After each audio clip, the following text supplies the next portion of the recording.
From Tournament Central in Champaign-Urbana, I'm Tom Kelly. You'll meet the other members of our coverage team shortly. We're in the last 2 days of the Class A Illinois High School Association basketball tournament being concluded in the Assembly Hall here at the University of Illinois. Now, this is the 7th annual Class A tournament. Class A contenders come from schools with 750 or less students. The AA tournament, made up of schools with 751 or more students, will finish up next week. As the action begins this afternoon, only 8 contenders remain. They'll be in quarterfinal games this afternoon and tonight. And tomorrow afternoon, we'll be bringing you 2 more games as the winners of today's games advance to the semis. And then tomorrow night, we'll be televising the 3rd place playoff and the championship encounter that will determine just who takes home all the marbles. Now, let's meet another member of our coverage team. It's a pleasure to welcome sportscaster from Central Illinois. Jim? Thank you very much, Tom. I've been looking forward to this assignment. When this tournament got underway back in February, there were 470 teams in contention. Now, just 8 remain. These 8 quintets are the quarterfinalists still battling along the tournament trail for the championship. To qualify to play here in Champaign-Urbana, they all had to win first-round games this week. Here's how they scored. St. Anthony of Effingham defeated Lebanon 76-69. That ball game went 2 overtimes. It was Dakota 58, Bushnell Prairie City 34. Havana defeated Piasaw Southwestern 59-47. It was Sullivan 69, Mount Pulaski 59. New Lenox Providence 51, Marengo 47. It was Ottawa Marquette 69, Providence St. Mel 68. Mason City 60, and Hoopeston East Lynn 56. And Nashville 67, Metropolis 55. Tom?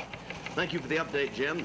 Now, the analyst of our coverage team is a veteran coach of Illinois high school basketball. It's a pleasure to welcome to our tournament coverage, Chuck Krolinski. Chuck? Thanks, Tom. It's good to be here. This afternoon and tonight, we'll be watching quarterfinal games. In the first quarterfinal this afternoon, St. Anthony of Effingham will meet Dakota. This one will start shortly. The second quarterfinal will be between Havana and Sullivan. In tonight's first game, New Lenox Providence will play Ottawa Marquette, followed by the game between Mason City and Nashville. Thank you, Chuck, and we'll be checking back with you and Jim frequently for more highlights during these next 2 days of championship basketball. This telecast is authorized under broadcasting rights granted by the Illinois High School Association and is solely for the entertainment of our audience.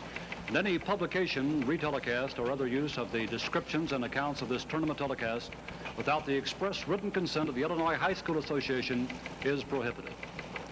Let's take time now to extend a thank you to those who have given up their television time in order to make this telecast possible. Here's your local announcer. Our regular programming will not be seen at this time so that we may bring you the IHSA Class A basketball tournament. Following the game at 3:30, we'll present Search for Tomorrow and our regular Family Hour programming. At 5:30, tune in for Action News with comprehensive coverage for our area. The CBS Network News at 6 for national news. Then after the Mary Tyler Moore Show at 6:30, TV 23 will present round 2 of the IHSA basketball tournament. Don't miss exciting basketball action today on TV 23.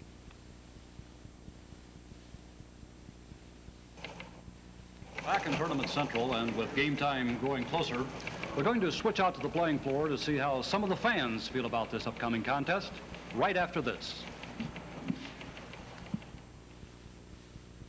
Of how some of the fans contemplate the first quarterfinal game, we're going to Courtside. Here's Tom Kelly. So it'll be St. Anthony, Effingham, and Dakota in just a little bit. And some people from out of the stands who are most interested in the outcome of this game. We thought you'd like to meet them. This is Stan Doffenbaugh. You've got a son playing out there, haven't you? That's right, Mr. Kelly. His name is Steve? Steve, yes, number 30. He's a junior, and he and Roger Ackerman, who is also a junior, have come a long ways, and our coach, Mr. Miller, has seen fit to put them into starting positions today. You sound like a proud father and a real fan. Oh, I sure am. You people came a long way to come down to the tournament. You're almost in Wisconsin, aren't you? Yes, only about 7 miles from the Wisconsin border and right in the center of the state. A lot of people come down? Yes. We've been we think that there's probably about 1,000, and so that leaves our area kind of like a ghost town. If I said that he sounded like a cheerleader, you know he was just a few years ago for Dakota. These two young men are with St. Anthony's from Effingham, and they're the 78 Rowdies. They actually lead the cheerleaders. This is Greg Cabas. You've got a cousin who's playing and a brother, is that correct? Right, Scott Cabas is a cousin, and Todd Cabas is my brother. And the gentleman over here is Doug Pike. Doug, you're a senior in school, huh? Right, yeah. Is it true that you two lead everybody in cheers? Oh, yeah. We try to get it going. You try? We try. Say, listen, you people have just been slipping by the skin of your teeth, haven't you? What kind of a ball club have you got? Well, at the beginning of the year, they weren't really nothing great, but towards the end of the year, it looks like the crowd brought them back, and now we're headed for state. We're in state, and now we're going for #1. You know, these folks from Dakota came a long way to get down here to Champaign-Urbana for the state tournament. You only had about a 45-minute drive, didn't you? That's right. Big crowd come up? Oh, yeah, awful big crowd. What are you going to do when you get out of school? Oh, I hope to work for my dad. I don't know for sure yet. Are you the class president? Yes. Uh-huh, very nice. Doug, what about you? Well, I'm just kind of, we're kind of like co-leaders of the Rowdies here. We just try to get everybody going. It's really hard. Sounds like you've been practicing so much you can hardly talk. Yeah, that's right. We had a lot of games in a row here. It's kind of hard to keep. Can the team go all the way? Oh, yeah, that's true. It's been good talking to you. Let me get back to you, Mr. Duffenbaugh. You've won 27 ball games. This is a pretty good basketball team, isn't it? Yes, it sure is. I think that we have 19 straight now that we have won, and we're looking for our 20th today. A lot of excitement about coming down to play for the state title? Oh, it sure is. We had never been out of a regional until this year, and now we came all the way to state. I was right when I said you were a cheerleader a few seasons ago yourself, weren't you? Yes, but the few seasons, you better make that a few years. Have the yells changed all that much? Oh, they sure have, but as long as you get the crowd going on some enthusiasm, why, that's all we ask for. You know, I've got the father of a player, and I've got a kid here who's a brother of a player and a cousin of another one. Little tension, you feel some butterflies there? Sure are. Sure are. For the first time, we sure are. How about you? No, I know we can. Let him worry about it, huh? Yeah, we'll let them worry about it. We ain't no trouble. Gentlemen, thank you. I know it's going to be a great game. I wish both of you could win, but I hope that both of you enjoy the ball game. Thanks for talking to me. Been a pleasure, fellas. Now it's almost time then for the first game of the day. And to fill us in on the contenders, let's go to Jim Turpin and Chuck Walensky. Thanks, Tom. St. Anthony is located in Effingham County, 45 miles south of Champaign.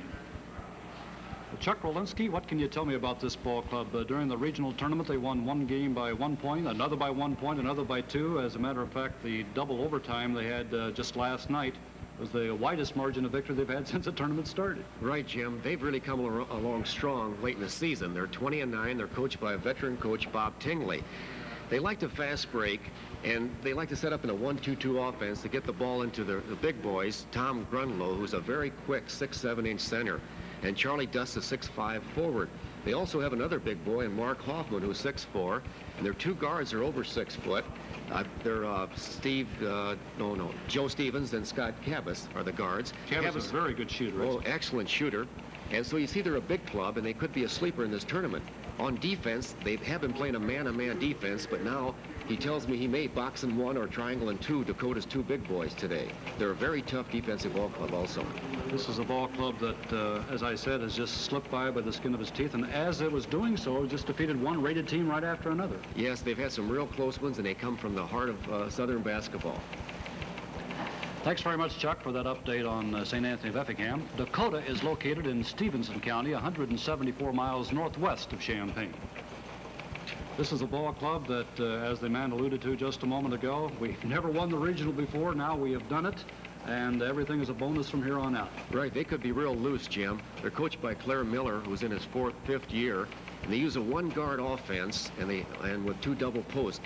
And they've got a real good player in 6'6" Alan Rayhorn, and they've got another 6'6" forward, Brian Borgman. They play deliberate. They don't like to run. They like to control the tempo of the game. They have 2 guards that are tough, 5'10" Steve Deppenbaugh and 5'9" Roger Ackerman. They've been real tough in the clutch. Now on defense is where they're strong. They play a 1-2-2 diamond and 1 zone press, and they'll put the big man up on the guy taking the ball out of bounds. Then they'll drop back into a combination defense, a 2-1-2 matchup, and they'll put pressure on the other team's good shooters.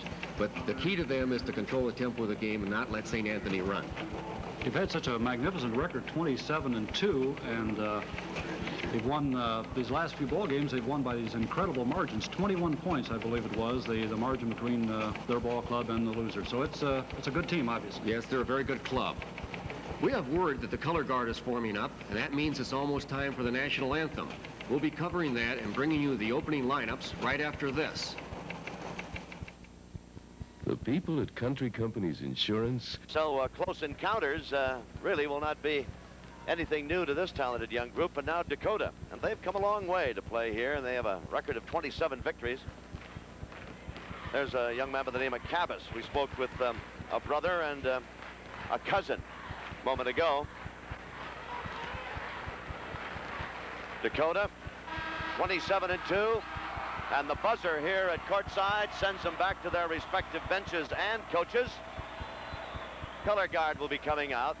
It'll be comprised of 4 people, 2 ladies, 5 people, 3 ladies and 2 men, and they're with the Army and Navy units here, ROTC units, from the University of Illinois here in Champaign-Urbana. As the color guard advances, I'll remind you we'll have the opening lineups for this first quarterfinal game in just a bit. As the color guard advances the colors, why, Francis Crawford will be the featured vocalist to sing our national anthem.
Just simply a beautiful rendition by Frances Crawford of our national anthem. What a beautiful, powerful voice that lady has, and beautifully done.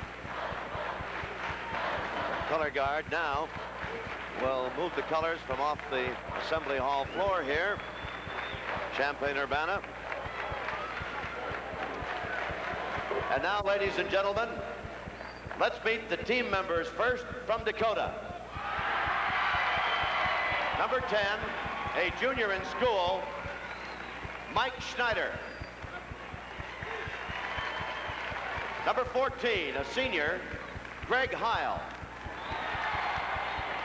Number 20, a senior, Dave Durnick. Number 22, a senior, Dale Gakey. Number 32, a senior, Steve Durnick. Number 44, a junior, Todd Wise. And number 50, a junior, Dave Borkman. And now, ladies and gentlemen, the starting lineup for Dakota. Number 24, and a forward, 6'1", senior, Tim Meck. Number 42, and a forward, 6'6", senior, Brian Borkman. Number 33 at center, 6'6", senior Alan Rayhorn. Number 12, a guard, 5'9", junior Roger Ackerman. And number 30, a guard, 5'10", junior Steve Doffenbaugh. And the Dakota coach, Claire Miller. And now we'll meet the team members from St. Anthony, Effingham.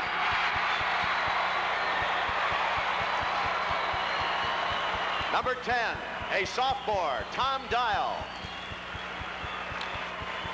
Number 12, a junior, Todd Cabas.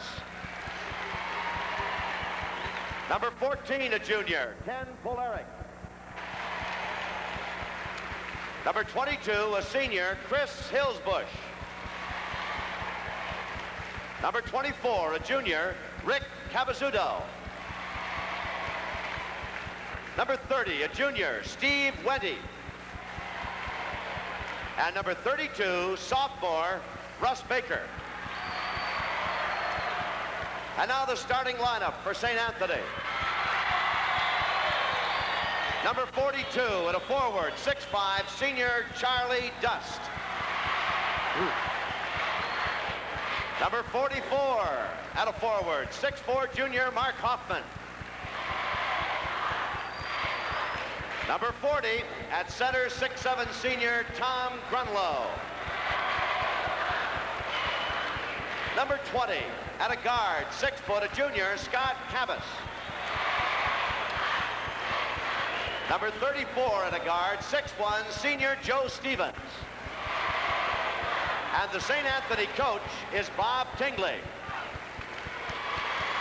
And the officials assigned to work this opening quarterfinal game, John Bittner and Patrick Flanagan. So there you have the lineups. It'll be Dial, Charlie Dust, Hoffman, Grunlow, Cabas, and Stevens for St. Anthony. And for Dakota, Mack, Borgman, Rayhorn, Ackerman, and Doffenbaugh. Should be a dandy ball game, and to call the action for you, here's Jim Turpin. Okay, Tom, Effingham St. Anthony into the ball game with a season's record of 19-9. And Dakota has won 27 and lost 2. Makes St. Anthony's record 20-9 after that super sectional win yesterday. We're all set to go. Rayhorn against Grunlow. Bittner will throw it up. Tip is controlled by Dakota in the backcourt. And bringing it across the line is Steve Doffenbaugh. He'll handle the ball a lot for him. Out front it comes now to Meck. Meck goes left to the big center. That is Alan Rayhorn. Back outside to Meck. Roger Ackerman holds high off to Brian Borgman. Now on the right side, Doffenbaugh lobs it underneath. There's a foul going to be called. There's the first foul of the tournament.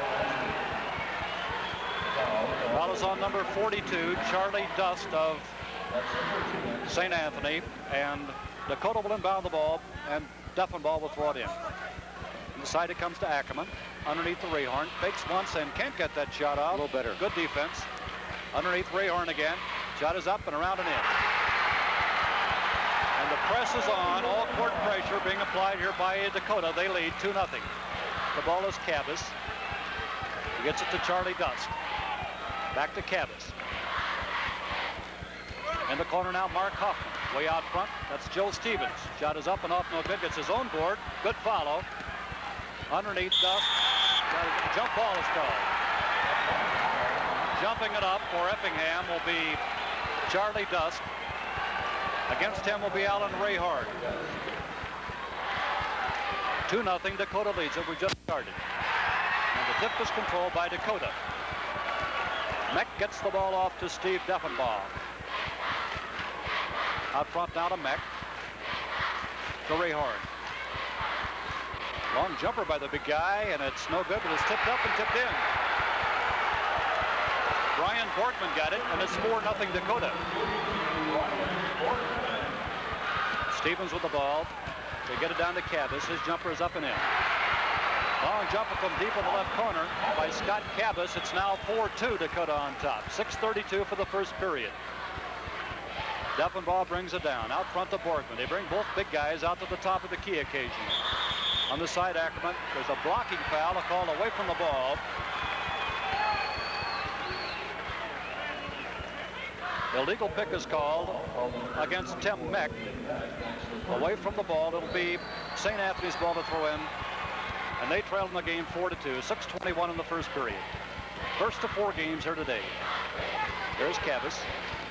Lobs it in, knocked away, and picked out of there by Rayhorn. And he gets it off to Steve Doffenbaugh. Out front it comes to Meck. That's Borgman. His jumper is up and no good, and the rebound is pulled out of there by Mark Hoffman for St. Anthony. Up to Scott Cabas. Cabas brings it down. Cabas will control that ball a lot for you. Out front to Dusk, now in the corner. They try to get it into the big guy. They do. Grunlaw, his shot is up and off the board and in. A very difficult angle, but he got that one down. And it's a 4-4 tie. 5:34 to go in the first quarter. Duffenbaugh across the line. It's Ackerman now. Those two little guys, 1'5'9", 1'5'10", will control it a lot out front. They interchange now, and Tim Meck, the forward, comes out to get the pass, and he gets it off to Borgman. That is Rayhorn in the corner. No place to go, so he has to clear it out front again. Back now to Borgman. Good defense being played at the moment by St. Anthony, but there's a great move. That shot is up and in by Duffenbaugh. And it's Dakota 6. St. Anthony of Effingham 4. 4:59 to go in the first period. Full court pressure being applied by Dakota. But Effingham has no problem with it. And Dust is across the line, and there he's going to be called for traveling. Some interesting defense here, Chuck. We've got him pressing in the backcourt, and when they set up down here, Dakota goes into his zone. Right, they go into a matchup, Tom, trying to put pressure on the good shooters. They're a good defensive ball club. That's Tim Meck with it. Gets it over to Duffenbaugh. 6-4, Dakota leads it. 4:44 to go in the first. Underneath, the big center, Rayhorn, makes a good move up and in. Dakota now 8-4. And the pressure is on once again. That is 4 points for Rayhorn, and a timeout is going to be called here by St. Anthony of Effingham. Timeout with the score, Dakota 8, St. Anthony of Effingham 4. We have 4:33 to go in the first period. Dakota leads at 8-4. Chuck, this Dakota ball club interchanges those forwards and guards a lot, and they move that big guy out in front occasionally. Right, a lot of teams use that offense they're using as a delay offense, but they're using it to an advantage. It's like a passing game, Jim. St. Anthony with the ball. That is Scott Cabas. He's a good shooter. He gets it in the corner to Hoffman. His jumper is good from deep in the right corner. It's now 8-6. Dakota leads it. 4:20 to go. First period. Duffenbaugh across the line. A little pressure, but he clears it. We've had a change in the Dakota lineup, Jim. This is Durnick, number 20, who's come in replacing Ackerman at a guard spot. There's a jumper up from the corner by Meck, no good, but the rebound is up and off the board and in by Brian Borgman. And it's now 10-6, Dakota by 4. And again, they put on that pressure in the backcourt. But again, St. Anthony has no problem with it. And that's Joe Stevens with the ball. There's a foul called away from the ball once again. Into the ball game now is Roger Ackerman coming back in for Brian Borgman picked up the foul. It'll be St. Anthony's ball to throw in from the baseline. Way out front now, that's Cabas. There's his long jumper. He hits it. He's a good shooter. It's 10-8. Dakota leads St. Anthony by 2. 3:43 for the first quarter. That is 4 points for Cabas. In the high post, Rayhorn. The shot is up and good. Alan Rayhorn, the 6'6 senior, pops it in from the top of the key, and it's 12-8 now. Dakota by 4 again. Grunlaw across. He has the ball deflected, knocked away, but they get it back. It's Hoffman off to Cabas.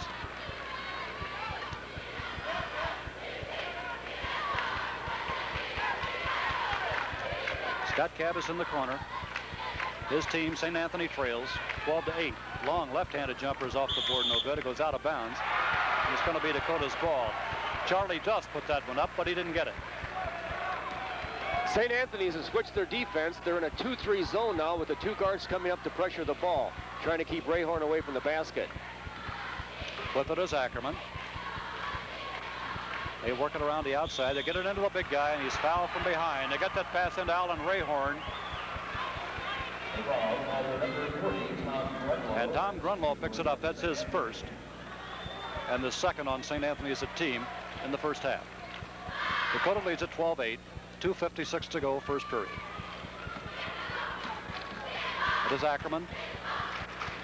Get the ball deep in the corner to Meck. Ackerman giving him a little room out there, Chuck, but he hasn't put one up yet. No, I think he's going to have to put it on the iron, Jim, because they're sagging back on Rayhorn. They've done a good job, both teams have, against the opposing centers. There's a steal by St. Anthony, and with the ball is Dust. And it gets it off to Cabas. Pass is right underneath. Shot is up and blocked. Hoffman went for the layup, was knocked out of bounds, and will be St. Anthony's ball. 12-8. Dakota leads 2:22 for the first. Great pass and great defense by Borgman. He batted that baby away. Looked like a sure two-pointer. Let's take a look at it again now. It's a beautiful pass by the guard, and he should have had a layup there, Jim, but the defense by Dakota is outstanding. St. Anthony ball in the corner. Cabas with it. Good crowd on hand here. 2 games this afternoon, 2 more tonight. There's a traveling violation going to be called against St. Anthony. It'll be Dakota ball, and they lead 12-8 with 2:11 to go in the first quarter. Rick Capizzuto is in the ball game now for St. Anthony. At a guard, he out front guarding the man with the ball, Deffenbaugh. Trying to get it into Ray Horn. He makes a nice baseline move and puts it up and in. 14-8. That is 8 points for Ray Horn. Dakota leads it by 6. 1:51 to go in the first quarter. Scott Cabas, good ball handler and a good shooter. Gets it into his big man. And another traveling violation is going to be called. And it's going to be Dakota ball out of bounds once again. They lead it 14-8. 1:40 to go in the first quarter.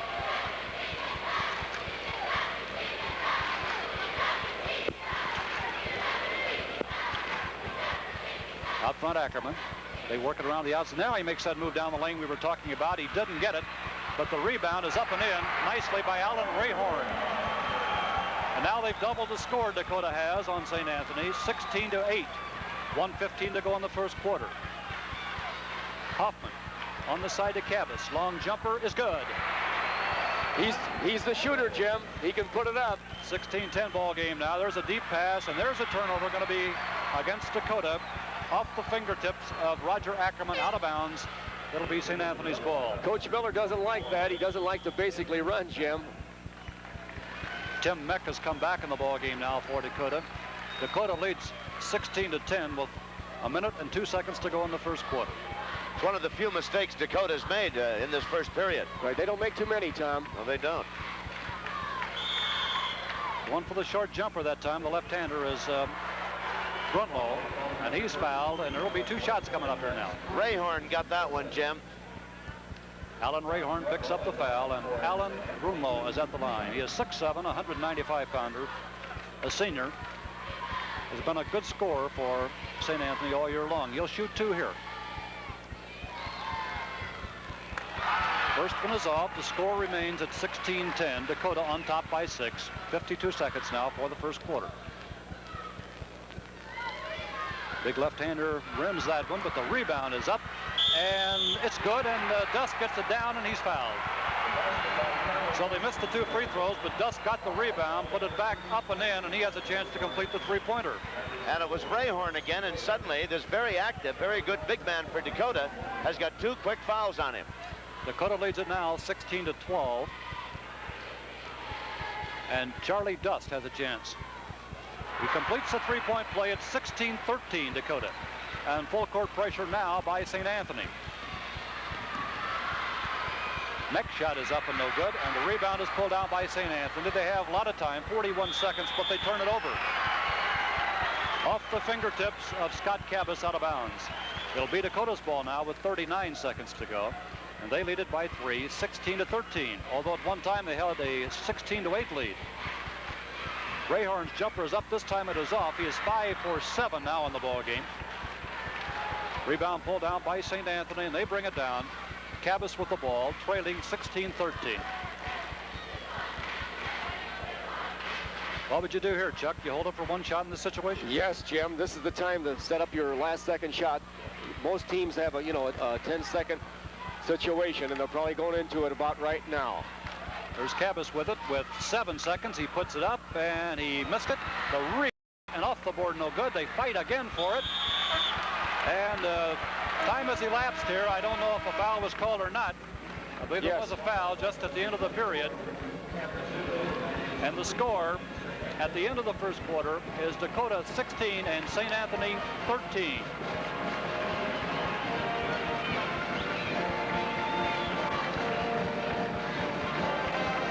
The band, Northwestern High School, part of a community unit school district consisting of students from 3 towns in west central Illinois. And those towns are Good Hope, Scioto, and Blandonsville. 235 students attend Northwestern High School, and 50 of those are members of the concert band. This particular 34-member Northwestern contingent has been voted the best concert band of its class at the Illinois State Fair the past 2 years. Marching band was the 1977 West Central Illinois champion, and its jazz band has won 4 major titles this year. The pep band here in the Assembly Hall regularly appears at Husky basketball games. Scioto Northwestern, the pep band, playing here this afternoon. Ray Horn is the leading scorer in the band thus far. Ray Horn has 5 baskets for 10 points. Bergman has 2 for 4, and Doffenbaugh has 1 basket for 2. Ray Horn also has picked up a couple of personal fouls for Dakota. Cabas has 3 baskets to lead St. Anthony. He has 6 points. He is the leading scorer for that ball club, and they're down by 3. Dakota 16, St. Anthony 13. Chuck, what do you look for here? Any changes in the defensive alignments for these 2 ball clubs? No, Jim, I think that St. Anthony will continue to try to force the action by pressuring Dakota and also getting the ball down the floor. Dakota likes to play deliberate, and they're going to have to control the tempo to keep the lead. Tip is controlled by St. Anthony. With it is Cabas. He gets a lot of pressure on him, but he gets it in the corner to Dusk. Now they move it out front. That is Rick Capizzuto. Back to Cabas. There's the big guy making a move. Shot is off the board. The little guy has the rebound, and again it's blocked by Ray Horn, out of bounds. Nope, not out of bounds. Retrieved there by Doffenbaugh, and he brings it down. Good defensive work once again. Here is Ackerman. In the corner it goes. Tim Meck with the ball now.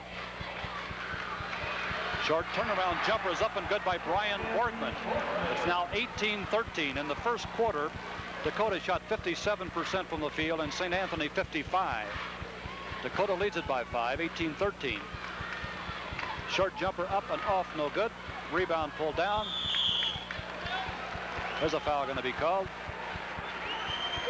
Foul is on Roger Ackerman of Dakota. That's the 5th team foul on St. Anthony. They're going out of the 1-on-1. St. Anthony's giving Dakota trouble on offense, Jim. They're putting 2 men in an area occupied by 1 defensive man, and there's a lot of daylight in there. Charlie Dust is at the line. His free throw is up and good. It's now an 18-14 ball game. Had for Dust is 4 points in the game. I think that St. Anthony's cheering section, gentlemen, stands throughout the entire ball game, you know? I heard they did, Tom. Very colorful. Second shot is off, no good, and Dakota brings it down, leading in the game 18-14. Just started play here in the second quarter. They work it deep in the corner now to Ackerman. He's going to fire from there, and he rimmed it. And the rebound is pulled down by Charlie Dust. And he gets it off to Capizzuto. Brings it all the way down. Underneath, that's Cabas. Lays it up there, around and off, no good. And the rebound is retrieved, then kicked out of bounds by Hoffman. It'll be Dakota's ball. You know, Coach, there are some very active, very good big men in this ball game. This Ray Horn is deceptively good under the basket. Nice soft touch. And at the other end, in the white for the Bulldogs, Hoffman and Grunlow and Dust. Very good. A good matchup, Tom. Really. 18-14. Dakota leads it. 6:25 to go for the half, and there's a traveling violation out front. That's called on Steve Doffenbaugh. They're having a hard time getting that ball in there, Chuck, to the big guy, but when they do, he's very active and very good shooter. Yeah, St. Anthony is really big, Jim. There's a nice drive up by Grunlaw, no good. And a jump ball is called on the rebound. It'll be Rick Capizzuto for St. Anthony. I think the difference in the game will be the guard play, Jim, because both teams are matched up so well. And against him is Alan Rayhorn. This is a mismatch. 6'6" to about 5'10". 18-14, Dakota leads. Rayhorn easily gets a tip, but it goes to Grunlaw. Back out front to Cabas. In the corner, Capizzuto. His shot is up and off the board. no good, but the rebound is up and in. 18-16. That is Charlie Dust on that rebound. It's now a 2-point ball game. Dakota leads it with 5:55 for the half. In the corner, Borgman. Into Rayhorn. A lot of traffic, and he steps on the baseline. He's out of bounds. When that ball goes inside and the postman fakes, that's when that zone collapses on you, and that's when you get in trouble. Cabas brings it down for St. Anthony. A basket here can tie it. They lob it into Dust. Cabas. It's Dust again. That ball's blocked from behind, but he's fouled. Foul is on Tim Meck. It's his second. And going to the line once again will be Charlie Dust. The St. Anthony Ball Club, Chuck, has won 5 tournament games by a total of 14 points. They've really had the perils of Pauline going for them. They've had that pressure, Jim. They've handled it. Dust misses a first. He'll have another now. This was a shooting violation. At 18-16, Dakota leads it by 2 with 5:32 for the first half. This one is good. It's now a 1-point ball game. Dakota leads at 18-17. Pressure being applied by St. Anthony in the backcourt. Gonna have to hurry here. Deffinball makes it across the line. Lobs it back out front to Ackerman.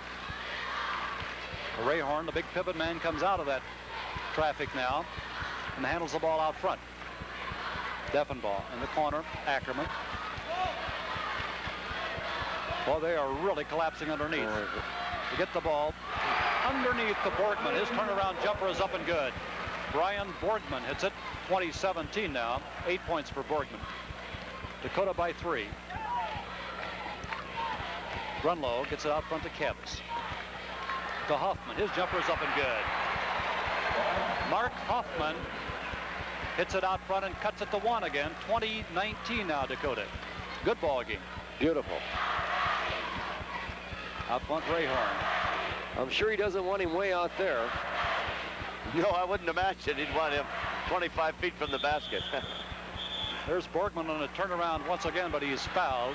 Shot is no good. Rick Capizzuto picks up the foul. That's the 4th team foul on St. Anthony. It's a shooting violation anyway, so Borgman will have 2. I'm impressed by Borgman also, Jim. Has a nice touch, jumps very well. Both Borgman and Rayhorn are 6'6". They are a ton underneath. He missed the first, he'll have 1 more.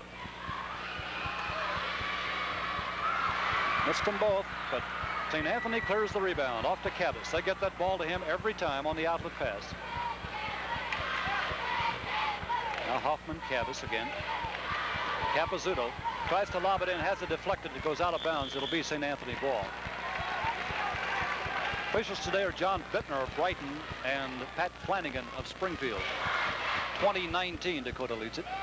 Cabas with the ball with 4:08 to go in the first half to Capizzuto. Side now to Hoffman. They get the ball into Grunlaw. Jumper missed everything. Air ball pulled out of there by Rayhorn. The Deffinball. They lob it in now. Borgman, turnaround jumper is good. Nice. Brian Borgman. And the lead now is 22-19, Dakota by 3. That for Borgman is 10 points. And the ball is stolen away by Ackerman. Another turnover against St. Anthony. Charlie Dust just took his eyes off the ball. He was looking to go down the floor with it before he caught it. Right. In the corner, that's Ackerman. His jumper is no good. There's a foul called underneath the basket. I think it's Grunlow. Charlie Dust it is. Tom picks it up. That's his second. So Dakota has changed their press, Jim. They're only pressing with the 2 guards up front now, and they're dropping the 3 big boys back. Here's Rayhorn with the 1-and-1. He makes the first. 23-19 now. The lead back at 4 for Dakota. That is 11 points for Rayhorn. He and Borgman have scored them all. Shot is up and around and good. 24-19. The lead at 5 for Dakota over St. Anthony of Effingham with 3:25 to go in the first half. Cabas breaks the press, gets it into the corner.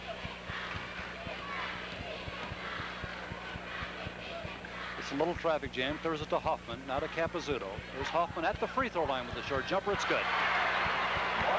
24-21. Dakota leads St. Anthony by 3. 3:05 to go. First half. Once again, Rayhorn is way out front. To Deffenbaugh. They lob it in now to Borgman. Knocked away from him, but Grunlow fouled him. That is the second foul on Tom Grunlow, 6'7" senior. Coach Tinley didn't like that because Grunlow was playing defense from behind, and it's pretty hard to get the ball when you're behind the offensive man. Brian Borgman at the line, but he missed it.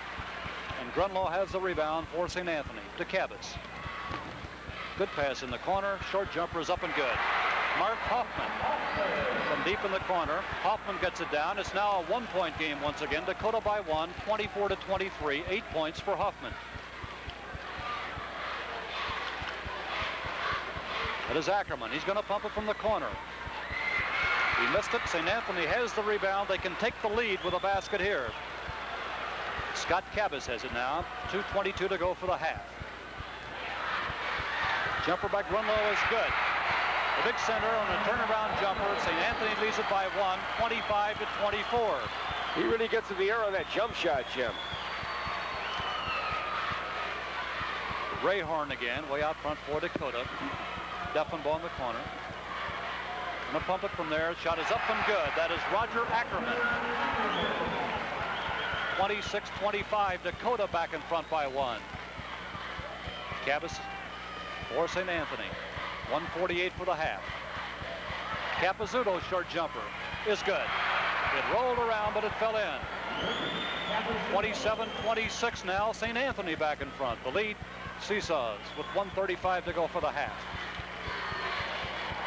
Ackerman lobs to Rayhorn. To get the ball deep in the corner. That is Meck going to shoot from there, and he rimmed it.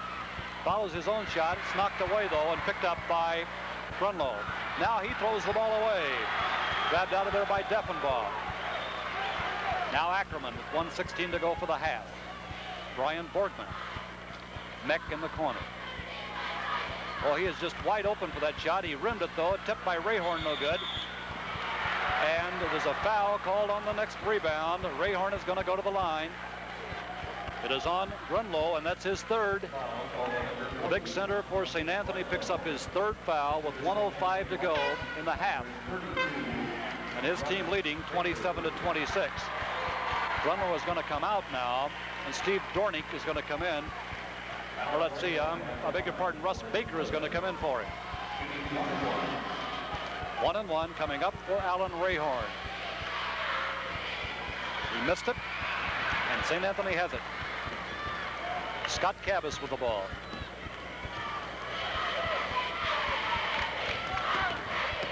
Charlie Dust makes a nice drive down the lane and puts it in. Beautifully done by Dust of St. Anthony. Now St. Anthony leads at 29-26 with 46 seconds to go. 9 points for Dust. Ackerman, Deffenbaugh. Ackerman again. They're giving him that shot behind the key, but he's been a little reluctant to take it. 32 seconds to go now. Deffenbaugh's going to do it. He missed it. And Dakota has suddenly gone cold from the field, and St. Anthony has pulled down almost every defensive rebound. They have the ball now, and Cabas is signaling for one shot. 18 seconds to go. It's 29-26. St. Anthony leads it. 12 seconds to go now for the half. Nice pass in the corner. Short jumper is up and no good. The rebound is up and blocked by Rayhorn. Dakota with the ball. 4 seconds to go. Jumper behind the key is no good. That's the end of the first half. Here's Tom Kelly. Well, it's been an exciting first half of basketball, Jim, as you've described for our viewers.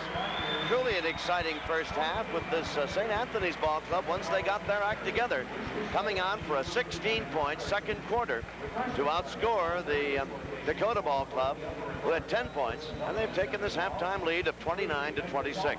Very fine first half of basketball. Now let's join Chuck Grolinski in Tournament Central. Thank you, Tom. We'll be bringing you a summary on the first half very shortly. Then we'll be introducing the captains of the cheerleading teams here in the Assembly Hall this afternoon. We'll get started right after this. Well, we've had ourselves quite a first half. The scoring in the first half went like this for Effingham St. Anthony. Dust had 9 points, Hoffman 8, Grunlow had 4, Cabas had 6, and Capizzuto had 2. An important fact in the ball game is that Grunlow picked up his 3rd foul there with about a minute to go in the 2nd period, and they can ill afford to lose him. For Dakota, Meck did not score.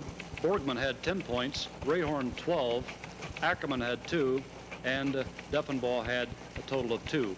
Chuck, it was a very exciting ball game and very well played there in the first half. Those two teams really went at each other. Yes, Jim, they're really well balanced.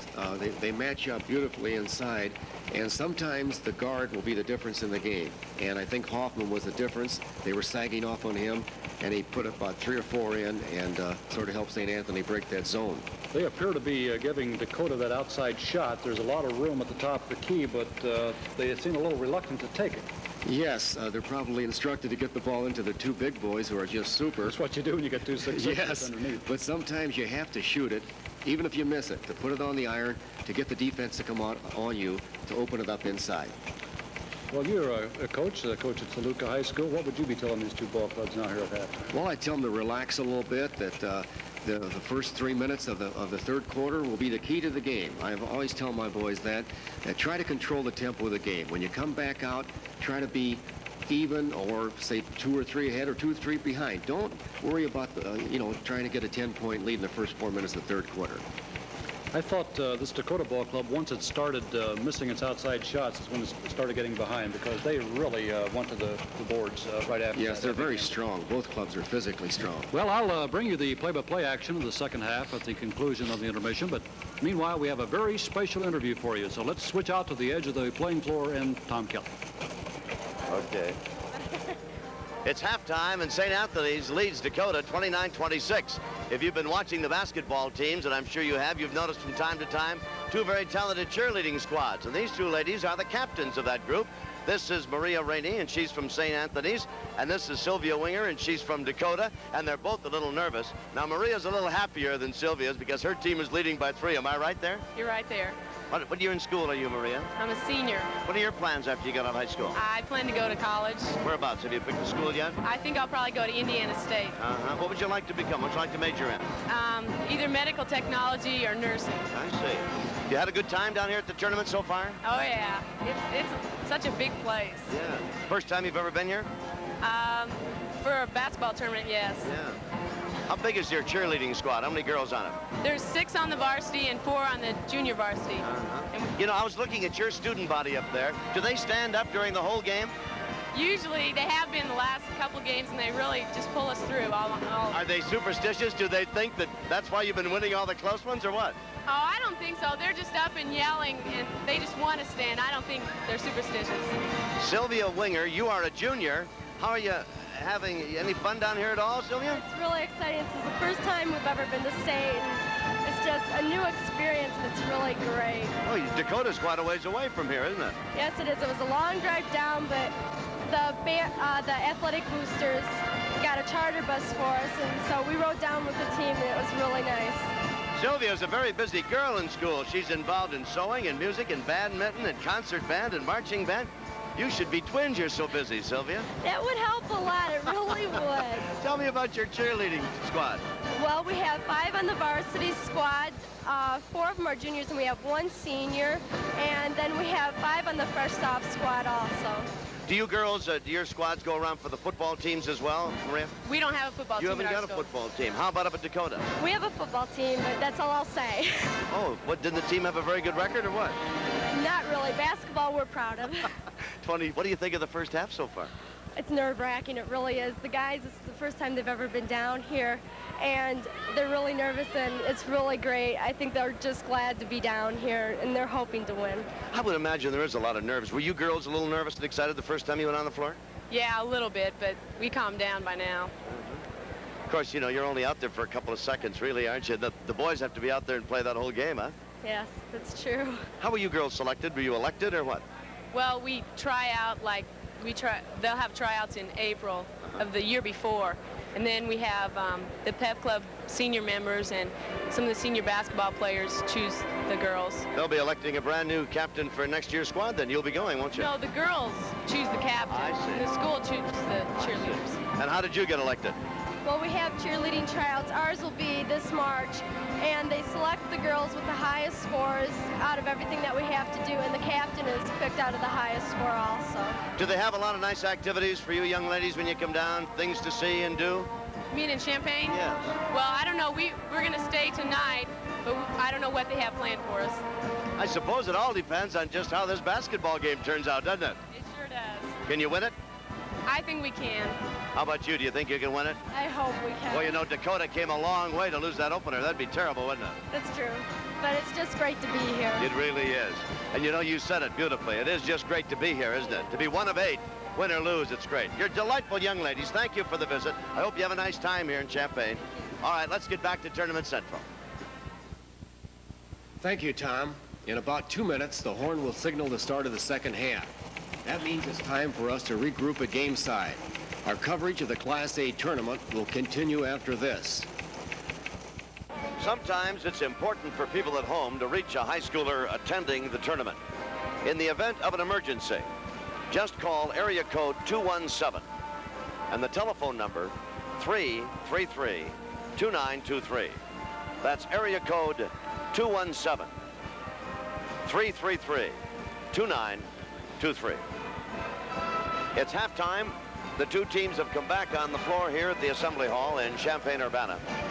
St. Anthony of Effingham shooting 46% and Dakota 48% in the first half of basketball that saw St. Anthony's trail 16-13 at the end of the first period, and then with a fine second quarter score 13 points, make it 16 points against the 10 scored by Dakota. And here at halftime, it's a 29-26 game. I have Alan Rayhorn for a total of 12 points. Brian Borgman has 10 to lead the Dakota basketball team, with Steve Goffenbaugh with the other 4 points. And for St. Anthony's of Effingham, a more balanced attack. Charlie Dust has a total of 9 points, and Mark Hoffman has 8, and Grunlow has 4, and Cabas has 6. And I suppose if you had your druthers, you'd like to win a ball game, but to have a balanced attack might be more appealing, Coach, huh?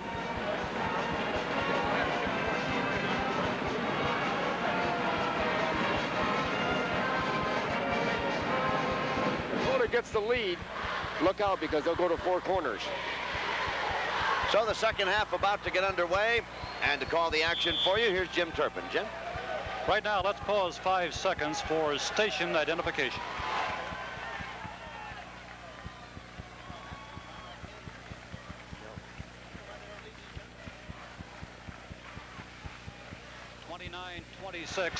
St. Anthony leads Dakota. We're at halftime. All set to go in half number 2. Grunlow against Rayhorn. The tip controlled by Dakota.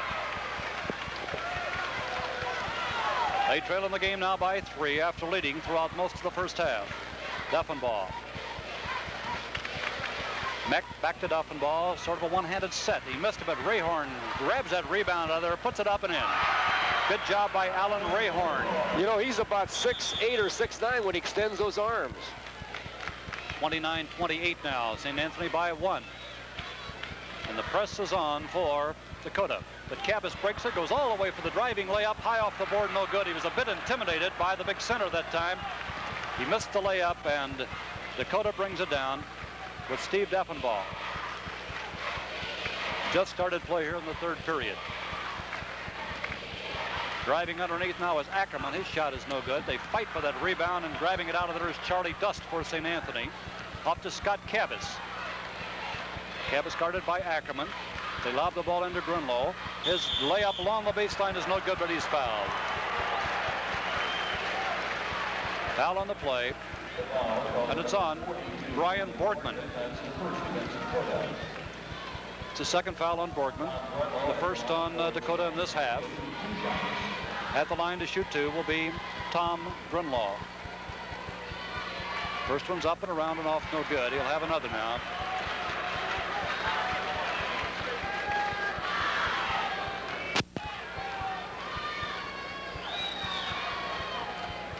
He rimmed that one also, and Alan Rayhorn grabs the rebound out of there for Dakota. Deffenbaugh. Now to Ackerman. Looking for Rayhorn, but they can't find him. He's well covered. They continue to collapse that zone around the big guys. Ackerman is open in the corner. Instead, he lobs to Rayhorn. His turnaround jumper is good.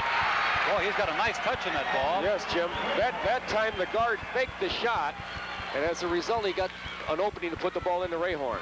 Dakota back in front now, 30-29. 16 points for Rayhorn.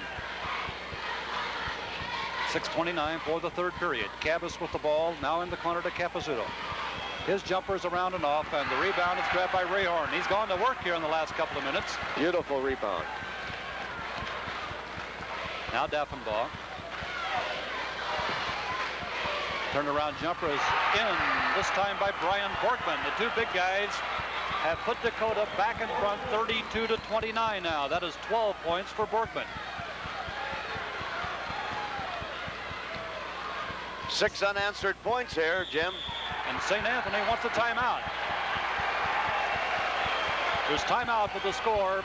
Dakota 32, St. Anthony of Effingham 29. Tough to handle underneath. Here's Mark Hoffman for St. Anthony. To Cabas, and Cabas is fouled by Roger Ackerman. Second foul on Ackerman. It'll be St. Anthony's ball to throw in from the side. Inbounding it will be Mark Hoffman. Guarded there by Rayhorn. He lobs it in the backcourt for Cabas. Scott Cabas goes to the right side. To Hoffman, back to Cabas. They lob that ball underneath. Short jumpers up and in. It always helps to get that 2 points in that second half, Jim. Sometimes there's a lid on the basket. Hoffman got it. It's 32-31 now. Dakota by 1. Hoffman has now scored 10 for St. Anthony. Ackerman lobs into the big guy. Rayhorn right underneath is tied up. Now once again, it's that Rick Capizzuto. I thought you were going to say that's the long and the short of it out there. But you know I wouldn't say that. Oh, all right. Rayhorn gets the tip easily to Tim Meck. To Deffenbaugh. Dakota leads at 32-31 with 5:15 to go in the third period. Here is Borgman with a fadeaway jumper, and it's in. Oh, he was jumping backwards on that one. It's now 34-31. Borgman has now scored 14. Over a lot of pressure on that shot. Dakota's gone to a man-to-man here, Jim, in the second half. Cabas gets the ball. Short jumper is up and off the board. No good, and a foul is called away from the ball. Tim Meck of Dakota picks up the foul. That's the third foul on Meck. And going to the line will be Charlie Dust for St. Anthony. It's 34-31. Dakota leads it by 3 with 4:54 to go in the third quarter. He missed the first one. He should back away from the line, Jim, to break his line, but he stayed there. I'm anxious to see if he'll put this one in. Charlie Dust. He did. Made this one 34-32. Dakota leads it by 2 with 4:54 for the third period. Rayhorn will inbound it. Pressure being applied here by St. Anthony. Chuck, both teams appear to be very well coached against the press. They have no difficulty knowing where the right man is. Right. Here's Ackerman out front to Deffenbaugh. To Borgman. Shot is up and good. Brian Borgman hits it again. A foul is called underneath. The basket is going to count. Basket is good. That makes it 36-32 Dakota. This could be a 4-point play, Jim. Borgman has a good release when he gets in the air. Beautiful form. Nice spin. Rayhorn inbounds the ball. Then gets it back. His turnaround jumper is off, no good. Oh, pushed up and in. All right. Well, they're going on the boards. They're tough on the boards. They own those boards at both ends, defensively and offensively. They've been great. 38-32 now, Dakota on top. 4:17 for the third. A little seesaw ball game. Driving underneath and laying it up is Brunlaw. A whale of a move down the lane. 38-34. He's very quick for his size, Jim. Beautiful move, wasn't it? Dakota by 4 with 4 minutes to go in the third period. In the corner, that is Tim Meck. Gets it out front. The jumper is up and off. Rebound is up and in by Rayhorn, and he's fouled. Oh, now there's a big play. Rayhorn made the basket. St. Anthony forgot to check off that time. The guards are still having trouble for Dakota putting the ball in, but the big boys have been putting it back in off the iron. Rayhorn's basket makes it 40-34. The foul is on Mark Hoffman, his first. Rayhorn's chance for the three-point play, and he hits it. That's 21 for Rayhorn. And Dakota now leads it by 7, 41-34. They have lost just 2 games this year. Here is Cabas. Capizzuto, his shot is no good. And it's Brian Portman on the rebound. That's discouraging. You get one shot at that end. They're very impressive. Oh, yes. Steve Deffenbaugh. And that is Ackerman, who's wide open, and he rimmed it. The rebound is grabbed out of there by Hoffman to Cabas. 3:22 to go in the third. 41-34 Dakota. Nice move down the lane, knocked away from Brunlow. The ball goes to the floor. Shot is up, no good. The rebound is knocked away. Next one to the floor, and a foul is called. Boy, there was some good basketball down there, some good ball handling and quick stealing. Really, a lot of action in about 4 seconds. Rayhorn and Boardman can really lead. They have 15 block shots in their super sectional win over Bushnell Prairie. Let's take a look at that action again. Beautiful block by Rayhorn. And then it was a good defensive move by, I think, 33, Rayhorn. They couldn't put the ball in the basket. Back to live action now. St. Anthony with the ball. Trailing in the game 41-34. Cabas gets it off to Capizzuto. They double team him along the baseline, and he clears it to dust. His jumper is no good. The rebound is off the board and good by Mark Hoffman. 41-36 Dakota. 12 points in the game for Hoffman. Deffenbaugh gets it way out front now. That is Tim Mack. They work it around the perimeter. Takes a shot, then takes it and hits it. That is Roger Ackerman. 43-36. Dakota leads it by 7 with 2:19 to go now in the third. And Cabas brings it down. Those guards really hustle for Dakota. Good defense. There's a reaching in foul. Oh, coaches don't like to see that, do they, Chuck? No, you're right, Jim. They like you to put the pressure, but not to reach in. It's very hard to steal a ball against a good offensive ball player. Foul was on Roger Ackerman. That's his third. And they go to the 1-and-1 now for St. Anthony. At the line will be Scott Cabas. Joe Stevens is going to come on now for St. Anthony, and going out is Capizzuto. The timeout has been called. There's a timeout with the score Dakota 43, St. Anthony 36. If you haven't already done so, be sure to get your copy of March Madness. It covers the history of the tournament ever since it began back in 1908. You can order it by writing to the IHSA, 2715 McGraw Drive in Bloomington, Illinois, 61701. And enclosing a check for $10. That's IHSA, 2715 McGraw Drive, Bloomington, Illinois, 61701 for March Madness. You know, the first half statistics, which we didn't dwell on very much. Borgman had hit 5 of 6 from the field, and Rayhorn 5 of 8. Amazingly good shooting, and I think they've raised the percentage, if that's possible, here in the third quarter. Hoffman of St. Anthony's 4 of 5, and Dustin hit 3 of 8. 46%, 48% with the shooting stats in the first half.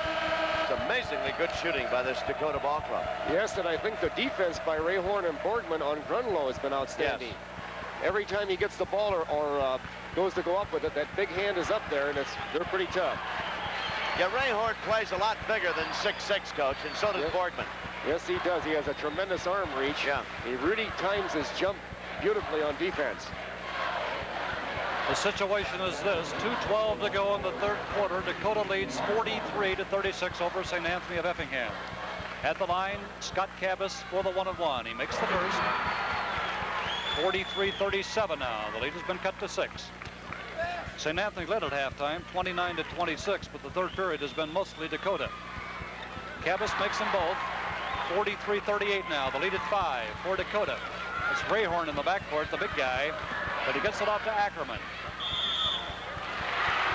There's a foul going to be called on the young man who just came into the ballgame, Joe Stevens, for St. Anthony. Wasn't quite set, Chuck. No, it's a good call. You have to have position. There can't be any daylight. And the Dakota boy had the head and shoulders in front of him. First foul on Stevens. Ball belongs to Dakota. Steve Deffenbaugh brings it down. Makes a nice move, gets the ball in the corner to Meck.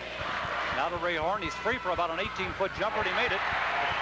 Oh, he is scoring some points. It's now 45-38. Alan Rayhorn for Dakota. There's Cabas down the lane. Pumps it up and off the board, no good. Rebound grabbed by Stevens. Rayhorn has 23 now. There is Grunlow with a long jumper, good.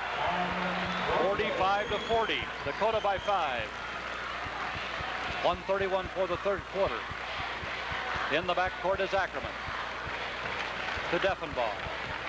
To Meck. They work it around the outside of the St. Anthony zone.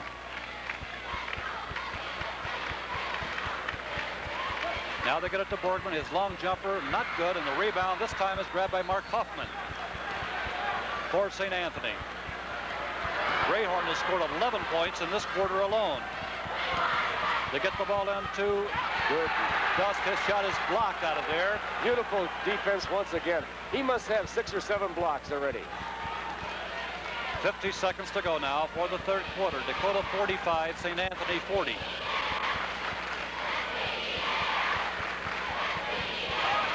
Ackerman likes to drift down to that corner and try to pull some people over there with him. They get the ball to Borgman. Turnaround jumper is no good.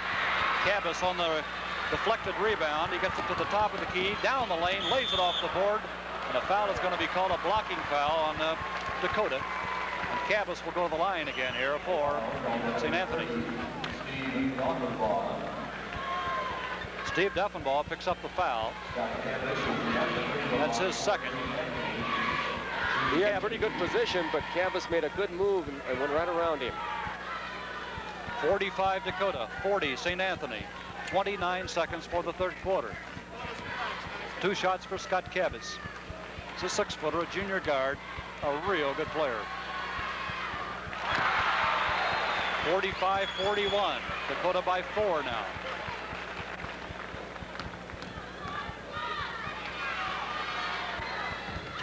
Cabas gets them both down. It's 45-42. The lead at 3.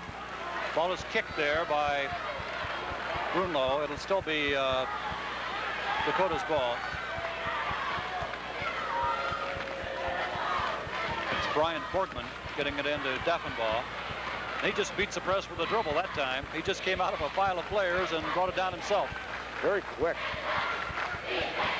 There's Ackerman in the corner, looking underneath for the big guys. There's Meck with kind of a double pumper, no good, and Ackerman's rebound is up and in.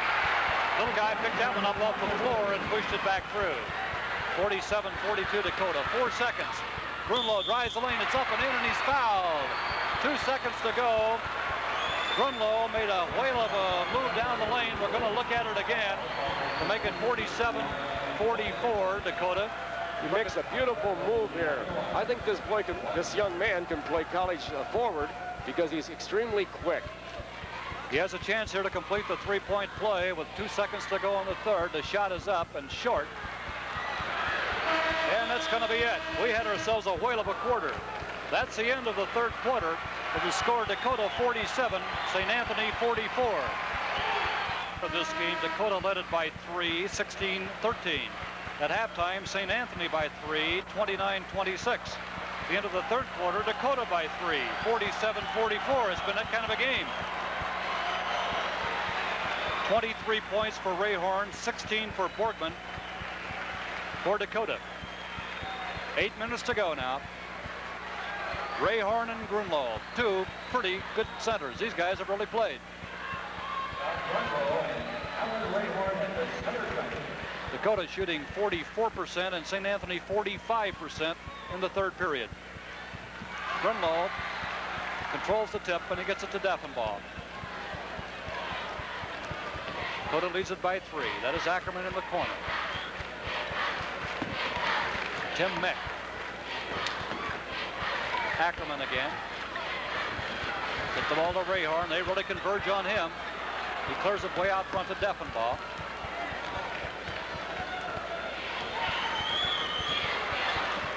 He played about 30 seconds here in the fourth period. No shots attempted yet. They lead it by 3, 47-44.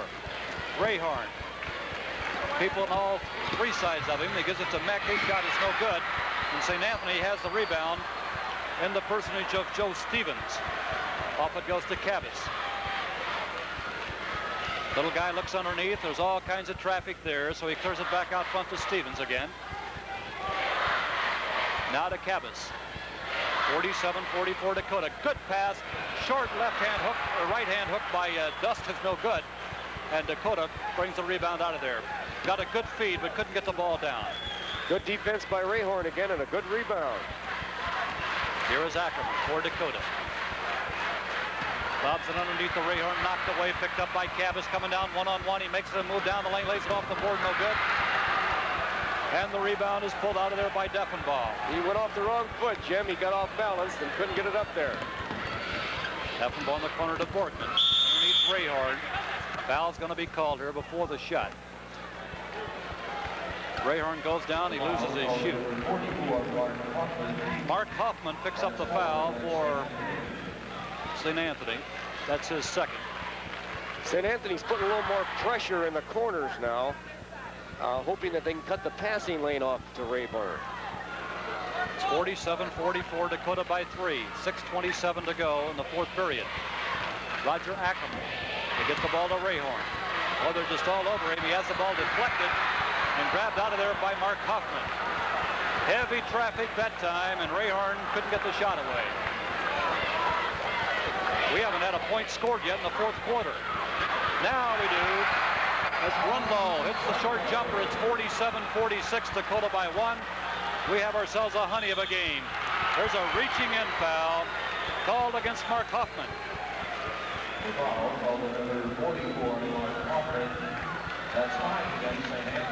Now it's going to be the 1-on-1 for Dakota. Deffenbaugh will go to the line. Third foul on Hoffman. 6 minutes to go. 47-46 Dakota. Missed it. Rebound, Dust. Now to Cabas. Scott Cabas with the ball out front. He holds. He looks underneath. There is Cabas. Got the shot off. Rayhorn is tough. Ooh. Boy, they're really tough. There are bodies all over the place under those boards. Once again, Rayhorn intimidates you inside. He's got those long arms, and boy, you've got to adjust your shot when you try to shoot over him. It's Borgman in the corner. Now to Ackerman. 5:21 to go. Get the ball to Rayhorn. He gets his shot off this time, but he's fouled. That is on Grunlow, and that's his fourth. Tom Grunlow, the 6'7" senior center for St. Anthony, has picked up his fourth foul with 5:16 to go. They can't afford to lose him at this time of the game because they'd have an awful hard time containing Rayhorn. Rayhorn made the first. He now has scored 24 points in the game, and his team, Dakota, leads 48-46. Makes the second, 49-46. The lead is back at 3. That's what it was at the end of the third period. Here's Cabas for St. Anthony. 5:10 to go. Mark Hoffman to Cabas. Little set shot off the board. Rayhorn he just rips that ball out of there, and he is fouled by Joe Stevens. Alan Rayhorn going to work on the boards. He looks like a vacuum sweeper down there, Jim. 5 minutes to go now. Rayhorn at the line. His team, Dakota, leading St. Anthony 49-46. He'll shoot the 1-and-1. Missed it. Rebound pulled out of there by St. Anthony. Cabas brings it down.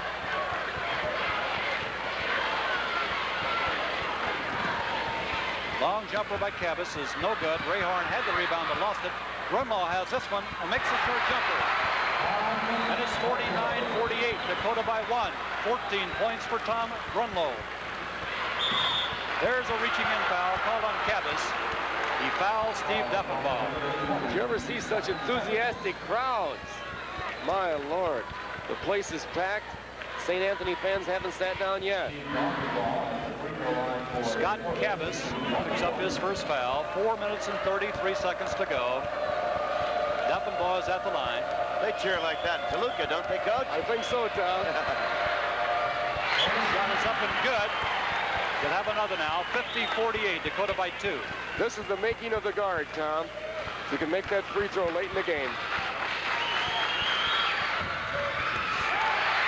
Made them both. The lead back at 3 now. 51-48, Dakota on top. 4:30 to go for the game. I talked to that kid's father before the game, and I tell you, I don't know which one would be more nervous, the father or the young man. Grunlow's turnaround jumper is in again. Beautifully done by Grunlow. It's a 1-point game again. Dakota by 1. Grunlow has scored 16. Deep pass off to Tim Meck. There's Rayhorn. He drives and lays it up, and no good. Stevens with the rebound to Cabas. Deep pass underneath. Layup is good. Charlie Dust gets it. And St. Anthony leads it 52-51. Hey, what a game we got here. 3:57 to go. Just a picture fast break that time. Here is Rayhorn to Defenbaugh. The lob to Rayhorn. He's open this time and puts it in.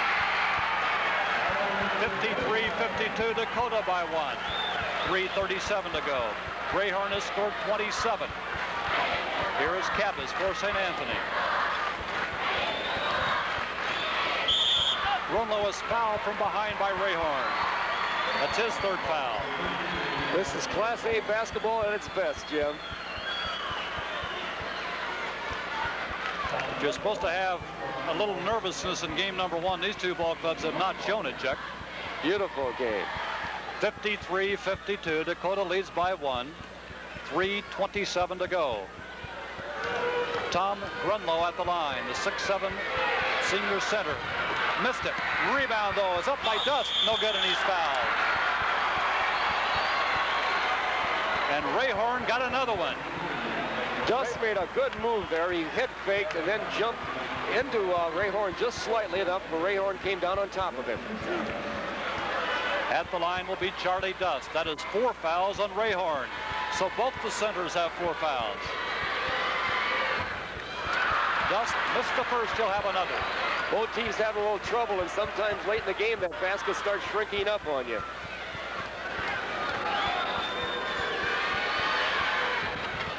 Missed them both, and Rayhorn has the rebound. Dakota leads it by 1. 3:21 to go. There's Roger Ackerman out front to Defenbaugh. Lobs in the corner to Boardman. Just working it around. They have a 1-point lead. 3:07 to go now. Here is Meck at the free throw line. It's the ball to Ackerman. Underneath. Shot is up and no good. Gets his own rebound, no good. Rayhorn lost the next one to the floor. Knocked out of bounds. It belongs to Dakota. The two referees, Bittner and Flanagan, are working a great game, Jim. They're on every play. They're really hustling. The timeout is going to be called here by Dakota. There's a timeout with the score Dakota 53, St. Anthony 52. Hall in Champaign. The situation is this. 2 minutes and 52 seconds remain. Dakota leads 53-52. This ball game will be followed by Havana and Sullivan. Tonight, New Lenox Providence against Ottawa Marquette. And then Mason City and Nashville will be the 4th and final quarterfinal game this evening. I hope they're all like this one, Jim. Dakota leading in the ball game by 1, has the ball, and it's Steve Defenbaugh to inbound it.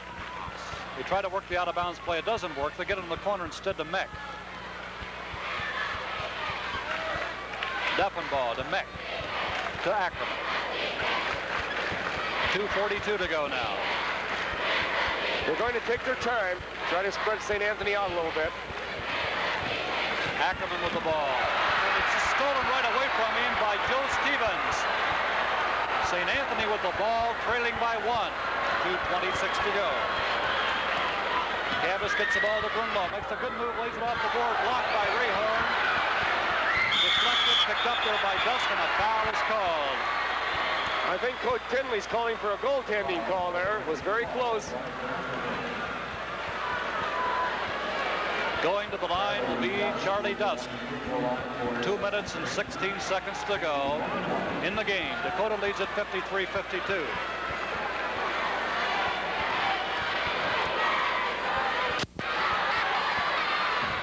Score is tied. 53 all. Charlie Dust will have one more.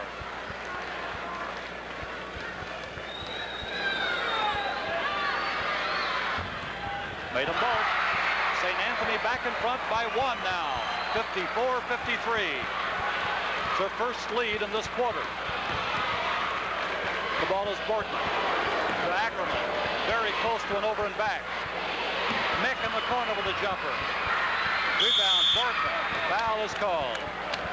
Foul is going to be on Mark Hoffman of St. Anthony. Bortman's a very good free thrower. That's the 4th foul in the ball game for Mark Hoffman. So both he and Grunlow have 4. 54-53. St. Anthony by 1. He missed it. Way up for the rebound is Rayhorn, and he's fouled. That could be disastrous. I think it's on Grunlow. Grunlow picks up the foul, and he is fouled out of the game with 1:59 to go. The big guy has played well for St. Anthony of Effingham. They're going to miss him, Jim. He's been awful tough today. He ends up with 8 field goals, 16 points in the game. Grunlow. Defensively, they may have a problem because Hoffman also has 4 fouls. Into the ball game, replacing Grunlow will be Russ Baker.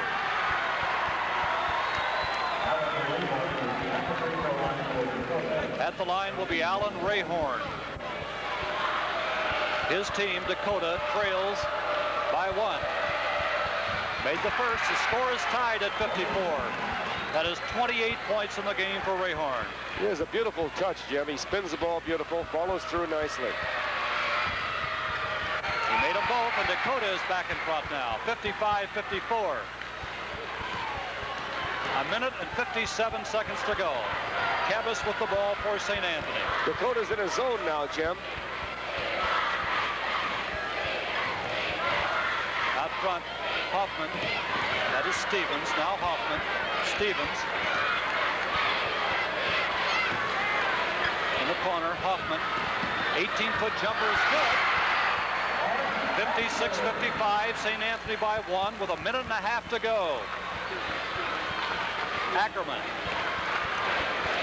holds it high, working it around. They're down by 1. 1:21 to go now. It's Tim Meck in the corner. Roger Ackerman looking for the big guy, but he's pretty well covered. A minute and 10 to go now. Here's Ackerman in the corner. Defenball. They get it to Rayhorn. Knocked away, but he gets it back. And traveling is going to be called. Traveling is called on Alan Rayhorn on the scramble on the floor.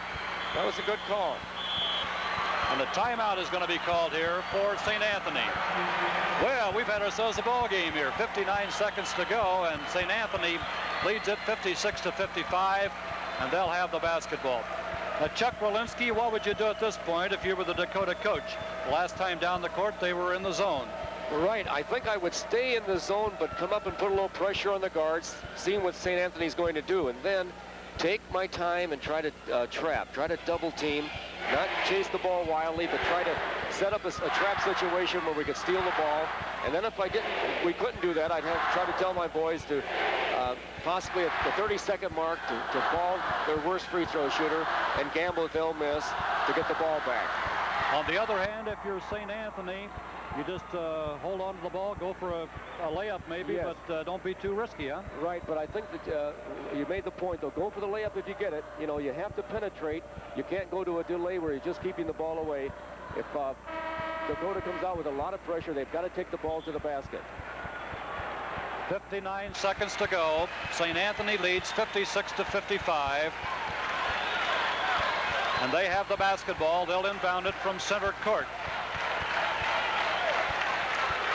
Referee John Bittner will give the ball to Mark Hoffman of St. Anthony.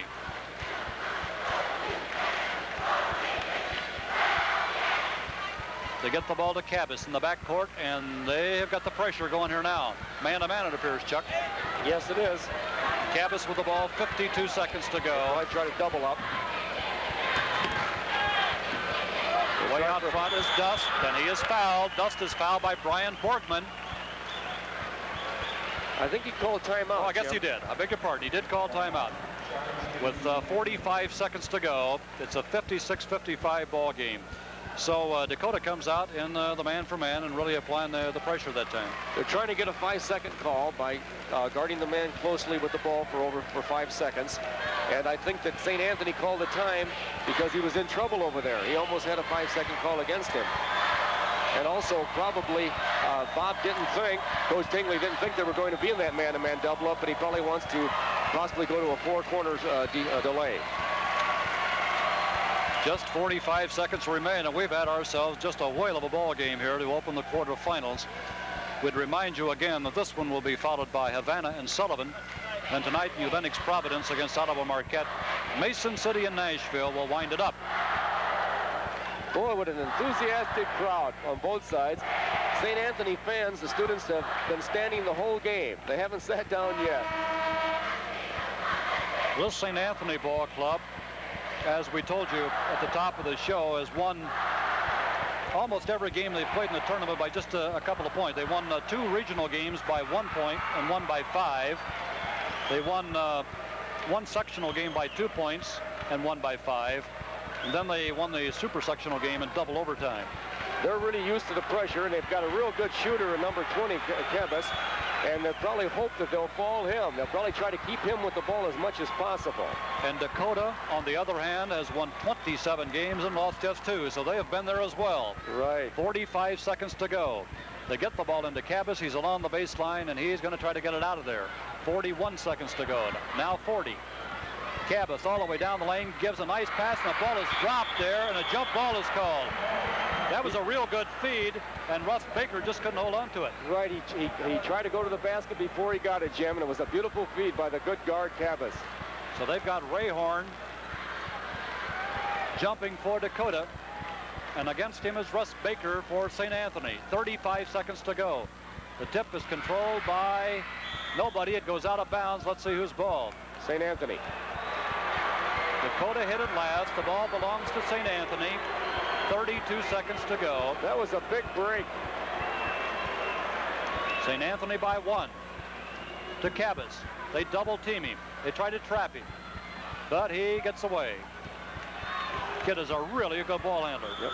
Now Stevens, and Stevens is fouled, and I'm sure that's the guy they wanted to foul, Chuck, yes, because he hadn't been in the game too long. Very good coaching, and that's when you listen to your coach, when you make that move there.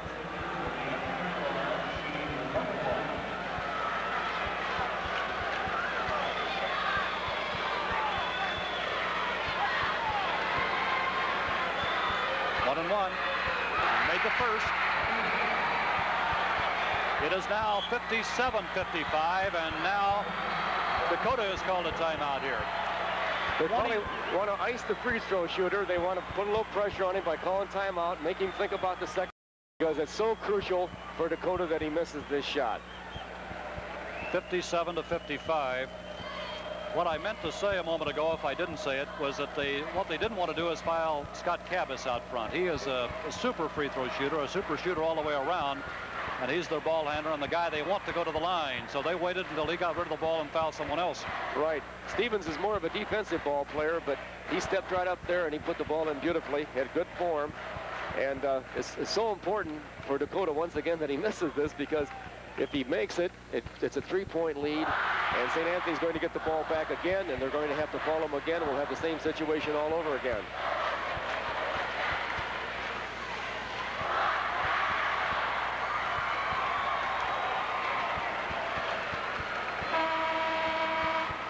Okay, there's the horn. 23 seconds to go. St. Anthony by 2 over Dakota, 57-55.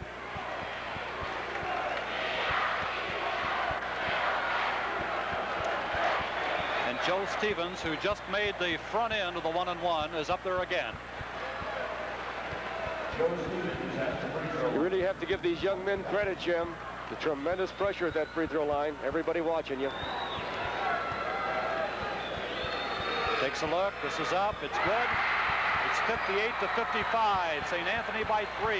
22 seconds to go. Deffenbaugh drives all the way down. Flips it in to Borgman. Tips it up and in. Beautiful. Brian Borgman. And again, Dakota wants a timeout. What a whale of a tip by Borgman with 14 seconds to go. It's now St. Anthony 58 and Dakota 57. He came out of nowhere, Jim. He was way over the iron. They really needed it. And now they've got another shot. With only 14 seconds, they'll probably try to fall again. And you never know what can happen in 14 seconds. Just some marvelous coaching going on there. These two guys are really going at each other in kind of a chess match. And Dakota knew exactly what to do. They made that basket. They called another timeout.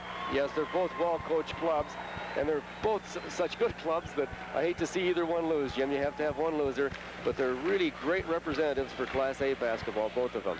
Either one of these clubs could go on to win it from what I understand on the rest of the talent. The rest of the clubs are real good. But I think this winner here could be, you know, in that final 2. Well, Dakota has won 27 games and lost 2. St. Anthony of Effingham 20-9. But many of those losses came to Class AA schools for St. Anthony. And they have come along here in the last couple of weeks and beaten a lot of rated teams. Teotopolis, for example, Chuck, had a wonderful ball club this year. And Lawrenceville is always good. Yes. My good friend Larry Carl at Teotopolis, I hated to see him get beat. He's had such great teams over the years. And I think they had a 20-point victory over St. Anthony at one time early in the season. But now we're back to the crucial 14 seconds, Jim. The main thing now is to get the ball in bounds, right? Right. Sometimes you may push off or charge, and it's a 1-on-1 for Dakota if they do. 14 seconds to go. Hoffman gets it into Cabas. That's the guy they want with the ball. Then a little traffic. There's a foul called.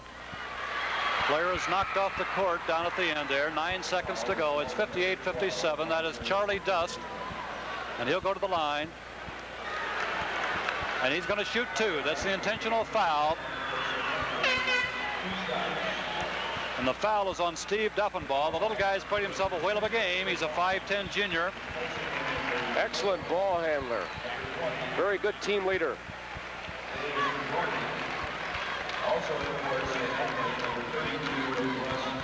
Beg your pardon, it's Roger Ackerman, not Deffenbaugh. We have 9 seconds to go now. St. Anthony by 1. And at the line will be Charlie Dust. A lot of time left. 9 seconds. A lot of time to get down the floor in case he does miss it.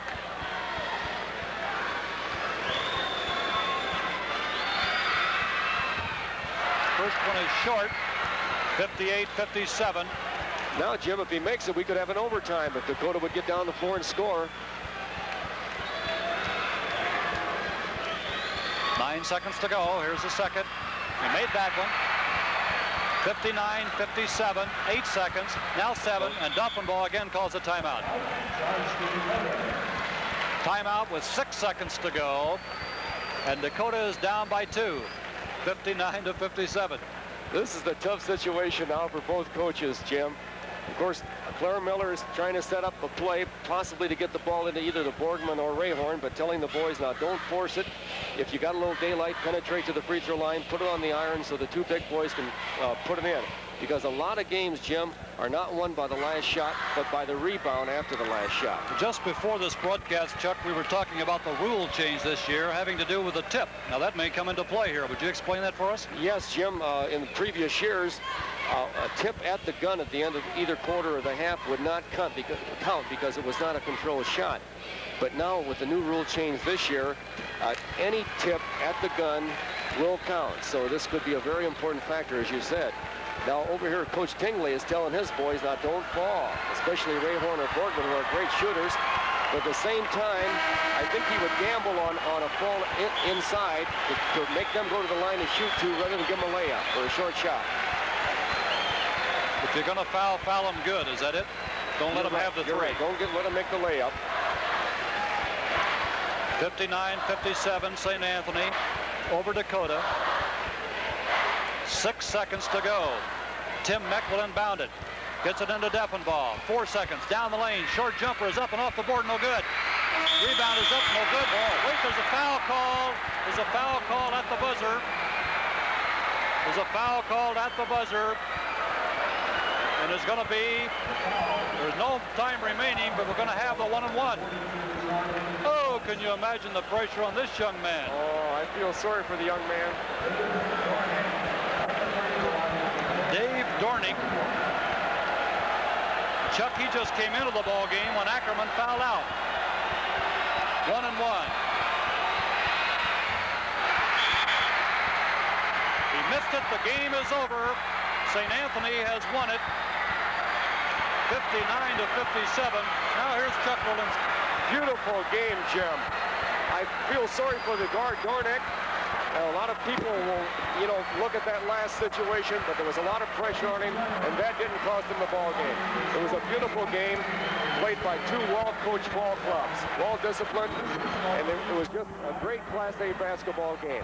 I think either one of these clubs would go on to the championship game. Of course, Savannah or Sullivan will have a lot to say about that. But this is my first year on the telecast, and I tell you, I'm about as excited as either coach, the losing coach or the winning coach. I was really impressed by both ball clubs. Beautiful game. The St. Anthony crowd is still cheering, and rightfully so, because their club came from behind and did just a great job. Now here's Tom Kelly in Tournament Central. Thank you, Chuck. My colleagues are rounding up members of the winning team for an interview, and after that we're going to have a summary for you on that exciting basketball game. And then we'll be chatting with some of the high school coaches here in the Assembly Hall, and we're going to get started right after this.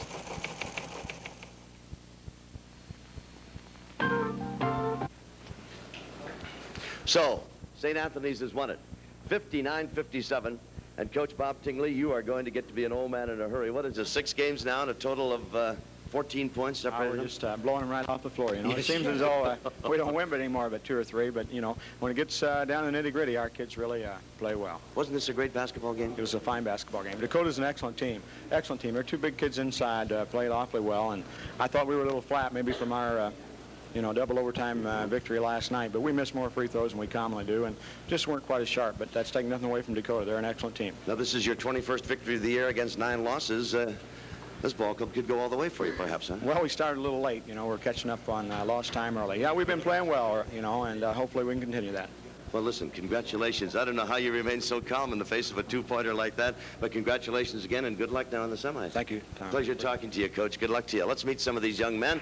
All right, number 42, let me check my sheet with you. Charlie Dust had you for 14 points. Good ball game, Charlie, huh? Yeah, got off to a slow start, but, we're used to these games now. It seems like it's a... You mean these 2-pointers? It's almost a game plan now. Play it right down to the wire the last half a dozen seconds and then win it going away, huh? Yeah, one of those? Yeah, we got this, we got confidence now in these games, and so we just take it as it comes and hope for the best. Tom Grunlow, you fouled out, left the ball game late, huh? Yeah, I didn't play very good either. That was a tough team you played. Huh? Yeah, they're a real tough team. I've got 2 big guys. 16 points, Tom. You led the ball club in scoring even though you did foul out. I thought you played quite well. And I tell you, Ray Horn and Borgman are a handful, aren't they? They're really good. They could have went far. Is this a game plan, really, as Charlie said over here, that you play them right down to the wire? You don't plan them that way, do you? No, we don't plan them that way. They come out the best, so that's okay. Listen, there was a young man came in the ball game for Dakota, and he had to make 2 free throws, Durnick, and he had just gotten in the ball game. What a pressure-packed situation. But Stevens here, you made a couple. In fact, the only 2 points you got, Joe, and there they were, huh? It wasn't anything.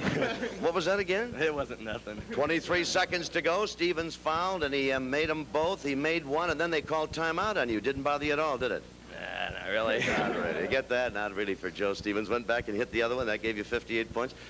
Good win, wasn't it? Yeah, it's pretty close. I think we got some help from upstairs, really. That's every game now.